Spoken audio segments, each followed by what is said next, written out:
If you were in Winchelsea on the 6th of October this year, I don't know if you know Winchelsea very well, but effectively it's a hilltop town, and there's a very big church in the middle, and there is a rectangular sort of square a rectangle goes round the church with roads.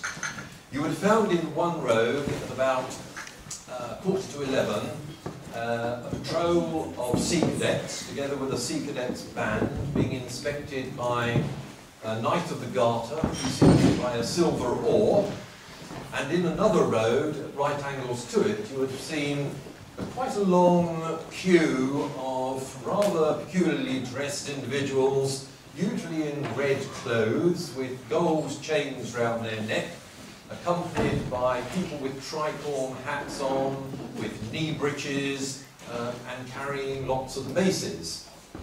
The next you would have seen is that there was a procession which went in an anti-clockwise direction round the roads of Winchelsea, round the church, back to where we started from.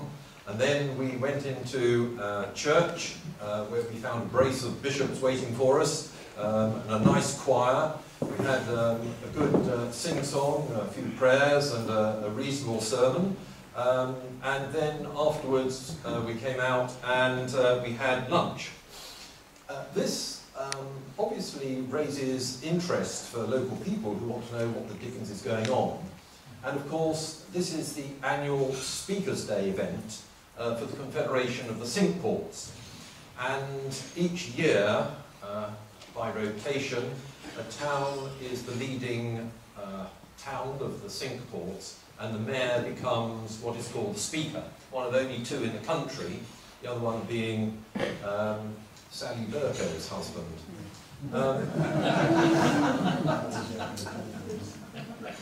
The Confederation of the Cinque Ports is obviously a very historic organisation.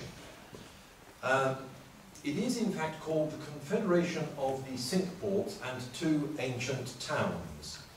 But in fact there are 14 members, which always throws people completely. And I've been associated with the Confederation for, well, some 20 years now. It's one of the various hats that I wear. In fact, it's not a hat, it's in fact a wig. So I wear this once a year at the Confederation Speakers' Day. For all of those of you who are follically disadvantaged, this is a wonderful winter warmer. It manages to keep the heat in, and in fact, when you're in a very cold church with the chill coming up from your feet to the middle and the heat going down from the head, there's a sort of occlusion occurs somewhere in the middle of your body, but it's a wonderful experience. I came into the Confederation really quite surprisingly. Out of the blue, I had a letter in 1992 from someone I'm sure many of you will remember, and that is Ian Gill, who was the Registrar and Seneschal of the Confederation of the Cinque Ports, now sadly succumbing to, or has succumbed to, Alzheimer's, to say, "Dear Peter, I'm delighted to say that the judge, after consultation with Clarence House, has approved your appointment as Deputy and Surrogate of the Judge Official and Commissary of the Court of Admiralty of the Cinque Ports. Welcome to the club, I look forward to working with you," which just goes to show you never know who's talking about you behind your back. And this came as a very considerable surprise. I'm going to take this off because it is very warm. The previous holder of the post was someone from Dover also called George Uden, who many of you may have remembered. And it appears that when he died, his widow, bless her, Doris, had lobbied that I should be his replacement. And that's how it came about. And I then dutifully managed to inherit his gown and his tabs, because we all dress up in this rather arcane process for the Confederation. So, who are all these people? Well, all the mayors are usually in red, but And they are colloquially known as the chain gang, by the way, because of the metal which hangs around their necks. But there is one there who stands out, I suppose, always in black and carrying a black stick, about more later. So I was appointed to become the deputy and surrogate to the judge, official and commissary of the Court of Admiralty of the Confederation of the Cinque Ports and Two Ancient Towns. Well, you'll appreciate that's a sort of title that doesn't really zip off the tongue readily, and obviously is something which you can't really write down, so I'm just simply known as surrogate judge. And that's quite all right for me.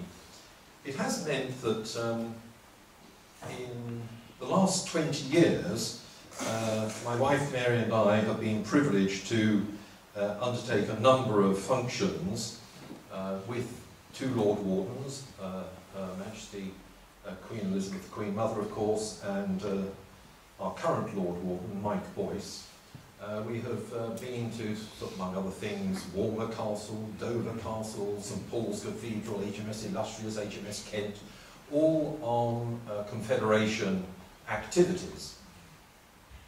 And it really is quite an interesting experience, and I've now managed to work my way along the coast on a number of occasions from left to right, or from west to east, whichever you want to put it. And I think I am now the constant Dover presence in the Confederation.